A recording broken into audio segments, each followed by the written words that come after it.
Hello everyone, इस video में हम पढ़ेंगे क्लास 8 साइंस का chapter 3 synthetic fibres and plastics के क्वेश्चन आंसर्स।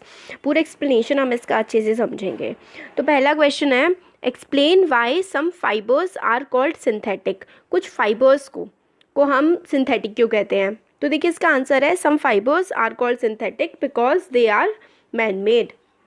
फाइबर्स क्या होते हैं? जो आपके कपड़ा होता है ना, कपड़ा बहुत सारे फाइबर्स से मिलके बना हुआ होता है, बहुत सारे रेशों से या बहुत सारे धागों के टुकड़ों से मिलकर के एक कपड़ा बनता है। तो वही जो धागे होते हैं उनको हम फाइबर कहते हैं।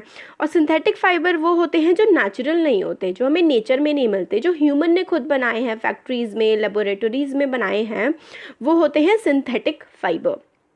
नेक्स्ट क्वेश्चन है, give example which indicate that nylon fibres are very strong. हमें एग्जाम्पल देने हैं ये इंडिकेट करने के लिए, ये बताने के लिए कि जो नाइलॉन का फाइबर है वो बहुत ही ज़्यादा स्ट्रॉन्ग होता है। उसका हमें रीज़न बताना है कि ऐसा कैसे होता है। तो देखिए इसका आंसर है, examples which indicate that nylon fibres are very strong are, मतलब कि उनको मतलब इस्तेमाल किया जाता है बनाने के लिए पैराशूट्स, सीट बेल्ट्स और रॉक क्लाइंबिंग रोप्स। इन सब चीज़ों में बहुत ज़्यादा सिक्योरिटी की ज़रूरत होती है कि ये टूटे ना। तो नाइलॉन फाइबर को इस्तेमाल किया जाता है पैराशूट बनाने के लिए, सीट बेल्ट्स जो होती हैं कार्स में वो बनाने के लिए, और रॉक क्लाइंबिंग रोप्स जो पहाड़ चढ़ने के लिए जो रस्सी बनाई जाती है वो नाइलॉन की रस्सी होती है, नाइलॉन के फाइबर से बनी होती है। तो इन सब चीज़ों को बनाने के लिए इस्तेमाल किया जा रहा है नाइलॉन की फाइबर का। इसका मतलब हमें समझ में आ जाता है कि बहुत ही ज़्यादा स्ट्रॉन्ग मटीरियल है। नेक्स्ट क्वेश्चन है, explain why plastic containers are favoured for storing food. Plastic के कंटेनर को क्यों हम लोग फेवर करते हैं कि इसमें हम लोग खाना रखें, ऐसा हम क्यों करते हैं? देखिए इसका आंसर है, plastics do not react with water and air. Plastic जो है वाटर के साथ और एयर के साथ रिएक्ट नहीं करती है। They are not corroded easily, वो कोरोड भी नहीं होती है, मतलब जल्दी से जो है उस पर एटमॉस्फेयर की चीज़ों का असर नहीं पड़ता है, ख़राब नहीं होती है। That is why they are use to store various kind of material including many chemicals. तो प्लास्टिक के मटीरियल क्योंकि रिएक्ट नहीं करते हैं हवा पानी के साथ, इसलिए काफ़ी सारे केमिकल्स वगैरह को स्टोर करने के लिए इनका इस्तेमाल हम करते हैं। क्वेश्चन नंबर 4 है, explain the difference between thermoplastic and thermosetting plastic. Plastic और थर्मोसेटिंग प्लास्टिक में क्या डिफरेंस है वो हम लोगों को बताना है। तो देखिए अगर हम लोग पहले थर्मोप्लास्टिक्स को देखें तो थर्मोप्लास्टिक्स गेट डिफॉर्म्ड ईजिली। तो थर्मोप्लास्टिक्स खराब बहुत आराम से हो जाती हैं। और थर्मोसेटिंग प्लास्टिक जो है can not be softened by heating. तो अगर हम उनको हीट भी कर ले, थर्मोसेटिंग जो प्लास्टिक वाली होती है उसको चाहे हम हीट भी कर ले, वो डिफॉर्म नहीं होती है, ख़राब नहीं होती है, सॉफ्ट नहीं हो पाती है। नेक्स्ट जो इसका पॉइंट है, they can be moulded again and again. तो थर्मोप्लास्टिक को मोड़ा जा सकता है अगेन एंड अगेन, मतलब बार बार उसकी जो शेप है उसको चेंज किया जा सकता है। थर्मोसेटिंग्स जो प्लास्टिक हैं they can not be moulded again and again. Thermosetting जो प्लास्टिक है इनको दोबारा दोबारा नहीं मोड़ा जा सकता है। थर्मोप्लास्टिक्स जो हैं पॉलीथीन और पीवीसी जो है वो थर्मोप्लास्टिक्स के एग्जाम्पल हैं। थर्मोसेटिक प्लास्टिक जो है उसके एग्जाम्पल हैं बेकेलाइट और मेलामाइन। बेकेलाइट मेलामाइन ये थर्मोसेटिंग प्लास्टिक के हमारे एग्जाम्पल हो जाते हैं। तो थर्मोप्लास्टिक जो है उनको मोल्ड किया जा सकता है, शेप चेंज हो सकती है। थर्मोसेटिंग, देखिए सेटिंग से हमें समझ में आता है कि वो सेट हो गई है, अब उसको आप चेंज नहीं कर सकते। नेक्स्ट क्वेश्चन आता है हमारा इसका, explain why the following are made of thermosetting plastic. Explain करना है कि इन सब चीज़ों को थर्मोसेटिंग प्लास्टिक यूज़ करके क्यों बनाया जाता है। तो देखिए पहला इसका है सॉसपेन हैंडल्स। जो सॉसपेन होते हैं उसके जो हैंडल हैं उनको हम थर्मोसेटिंग से क्यों यूज़ करते हैं, क्यों बनाते हैं थर्मोसेटिंग प्लास्टिक से?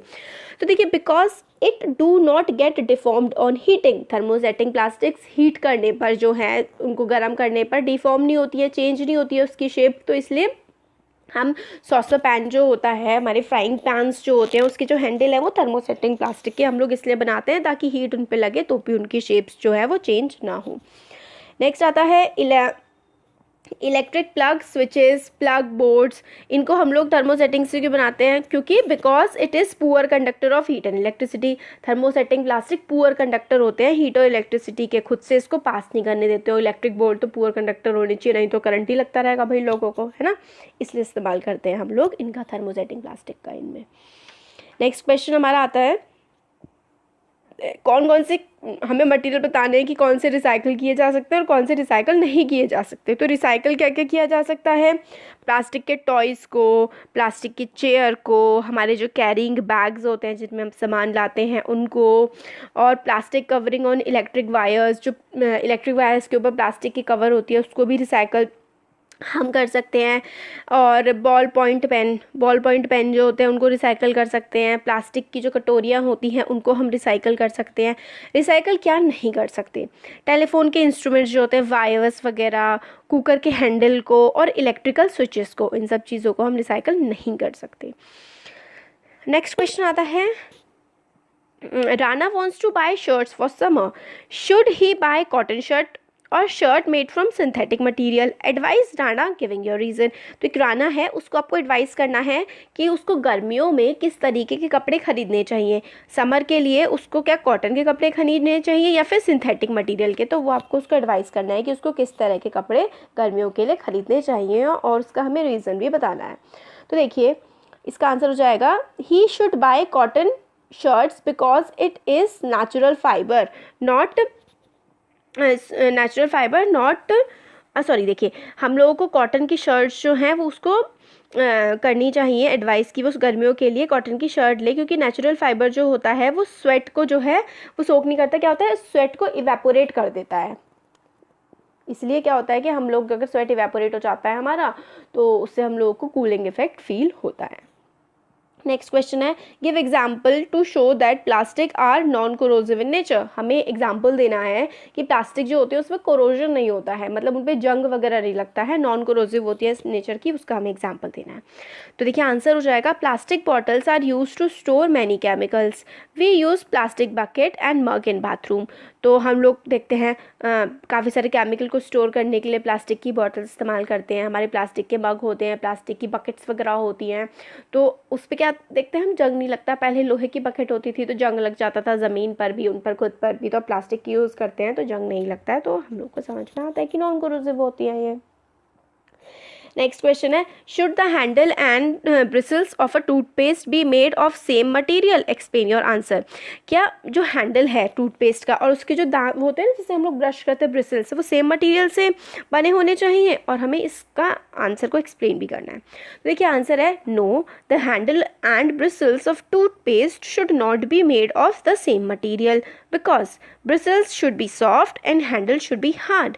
तो एक ही मटेरियल से ब्रिसल और उसका हैंडल नहीं बनने चाहिए, क्योंकि ब्रिसल्स जो है वो हमारे दांतों को ब्रश करते हैं हम लोग उससे, तो वो होना चाहिए सॉफ्ट, और उसका जो हैंडल है उसको हमको पकड़ के ब्रश करना होता है तो वो हार्ड होना चाहिए, इसलिए इन दोनों का मटेरियल अलग अलग हमारा होना चाहिए। नेक्स्ट क्वेश्चन आता है, avoid plastics as far as possible, comment on this advice. Plastic को जितना हो सके हमको अवॉइड करना चाहिए, उनसे दूर रहना चाहिए। क्यों करना चाहिए भैया, ऐसा क्यों एडवाइस देनी है, कमेंट करना है इस बारे में। तो देखिए इसका आंसर है, प्लास्टिक से हमें दूर क्यों रहना चाहिए, क्योंकि it is not environment friendly ये नहीं होती है, बायोडिग्रेडेबल नहीं होती है। जैसे अगर एक बार प्लास्टिक बन गई तो नेचुरल प्रोसेस से ये बायोडिग्रेड नहीं होगी, इसलिए हमें दूर रहना चाहिए, एनवायरनमेंट फ्रेंडली नहीं है। इट कॉजेज एनवायरमेंटल पोल्यूशन, प्रदूषण फैलाती है, एनवायरमेंटल पोल्यूशन ये फैलाती है। On burning of plastic it releases many harmful gases to the atmosphere causing air pollution. जब हम इसको जलाते हैं तो बहुत ही हार्मफुल, बहुत जहरीली गैसेज ये हमारे एनवायरनमेंट में फैलाती है, और जिसकी वजह से क्या होता है, वायु प्रदूषण, एयर पोल्यूशन होता है। नेक्स्ट आता है, plastic material chokes the respiratory system और forms are living in their stomach and can be cause of their death. तो बहुत सारे जैसे कि प्लास्टिक को समुद्र में, पानी में, नदियों नालों में बस बहा दिया जाता है, तो ये जानवर इसको खाना समझ के खा लेते हैं, तो क्या होता है उनके गले में अटक जाती है, उनके रेस्पिरेटरी सिस्टम को चोक कर सकती है, और जिसकी वजह से जानवरों की जो है डेथ भी हो सकती है। फिर आता है, polybags carefully thrown here and there are responsible for clogging of the drain. Careful नहीं, केयरलेसली होना चाहिए। इधर उधर जो हम लोग फेंक देते हैं प्लास्टिक के बैग्स को, थैलियाँ वगैरह जो होती हैं उनको हम फेंक देते हैं, तो जो ड्रेन्स होते हैं जिससे हमारा पानी का, जैसे कि हमारे घर का जो वेस्ट वाटर होता है वो नालियों में जाता है, नालियों में से पास होकर ड्रेन्स में जाता है, तो वो क्लॉग हो जाते हैं, मतलब अटक जाती हैं पन्नियाँ उनके मुँह पे जाके, तो क्या होता है नालियाँ वगैरह जो है वो ऊपर की तरफ बहने लगती है जब उनको पानी को निकलने का रास्ता नहीं मिलता, और हर तरफ गंदगी और बीमारियां इसकी वजह से फैलने लगती है। नेक्स्ट क्वेश्चन है, manufacturing synthetic fibres is actually helping conservation of forest. Comment, synthetic fibre को बनाने से क्या हो रहा है, फॉरेस्ट बच रहे हैं, किस तरीके से बच रहे हैं हमें वो बताना है। तो देखिए, yes, manufacturing synthetic fibre has actually helping conservation of forest. अब कैसे कंजर्वेशन कर रहे हैं, फॉरेस्ट जो है बच रहे हैं। तो देखिए, as synthetic fibre are obtained from petrochemical, they have very well substituted the natural fiber like cotton, silk, wool, jute which are obtained from plant and animal. As a result, plant need not be cut for production of fibre. तो देखिए, synthetic fibre जो हैं वो petrochemical से बनते हैं। जब हम पेट्रोलियम की प्रोसेसिंग करते हैं उसके बाद जो मटेरियल निकलता है उससे हम लोग सिंथेटिक फाइबर्स जो पहनते हैं वो पेट्रोकेमिकल्स की प्रोसेसिंग से निकलता है। अब क्या है, अब पेट्रोकेमिकल से हम लोगों ने फाइबर्स बना लिए, तो अब हमें पेड़ों को काटने की ज़रूरत नहीं है। तो ये सब्स्टिट्यूट का काम करते हैं। सब्स्टिट्यूट का मतलब होता है कि आप इसके बजाय कोई और चीज़ इस्तेमाल कर लें। अगर आप पेंसिल की बजाय पेन इस्तेमाल कर लें तो पेंसिल का सब्स्टिट्यूट पेन हो गया। इसी तरीके से आप सिंथेटिक फाइबर इस्तेमाल कर रहे हैं नेचुरल फाइबर की बजाय, तो नेचुरल फाइबर का सब्स्टिट्यूट हो गया सिंथेटिक। अब सिंथेटिक जो है उससे हमारे एनवायरनमेंट को क्या हो रहा है, पेड़ नहीं काटे जा रहे हैं, जानवरों को नुकसान नहीं पहुंचाया जा रहा है। नेचुरल फाइबर पेड़ों से निकलती है, तो इससे क्या हो रहा है, हमारे जंगल जो है वो बच रहे हैं, फॉरेस्ट कंजर्व हो रहे हैं। कॉटन जो है वो भी खेती होती है, सिल्क जो है सिल्क वॉर्म से, वूल भी जो है भेड़ों से निकाली जाती है, जूट भी प्लांट से होता है। तो प्लांट और एनिमल्स बच रहे हैं अगर हम सिंथेटिक फाइबर का इस्तेमाल करते हैं। तो एज अ रिजल्ट प्लांटों को नहीं काटा जा रहा है। तो fibres, synthetic fibres natural fibres की जगह इस्तेमाल करके हम पेड़ों को बचा रहे हैं। ये हो गया।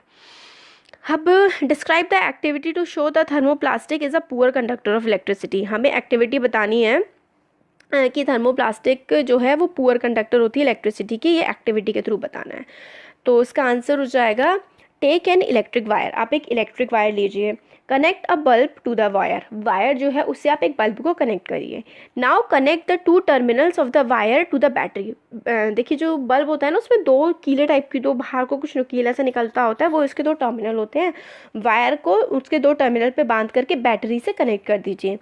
तो which is a source of current, battery current का सोर्स हो जाएगी। बल्ब ग्लोज, फिर क्या होता है, बल्ब क्या होता है, बैटरी से कनेक्ट होकर ग्लो करने लगेगा। Now connect the wire through a plastic strip to the bulb. फिर क्या करना है, हमें वायर को कनेक्ट करना है प्लास्टिक के स्ट्रिप से। प्लास्टिक लगानी है, जो बल्ब है उसके टर्मिनल के प्लास्टिक लगानी है और बैटरी में लगा देना है। अब क्या होगा, बल्ब ग्लो नहीं होगा अगर आप प्लास्टिक के स्ट्रिप लगा देंगे तो इस एक्सपेरिमेंट से हमारा प्रूव होता है कि plastics are poor conductor of electricity.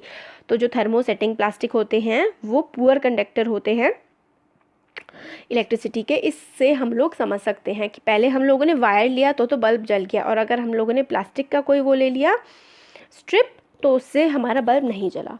तो ये हमारा प्रूफ हो गया कि plastics, thermoplastics are poor conductor of electricity. तो ये जो चैप्टर है इसका पूरा एक्सप्लेनेशन, मतलब क्वेश्चन आंसर्स का एक्सप्लेनेशन हमारा हो गया है सिंथेटिक फाइबर एंड प्लास्टिक्स का। Thank you.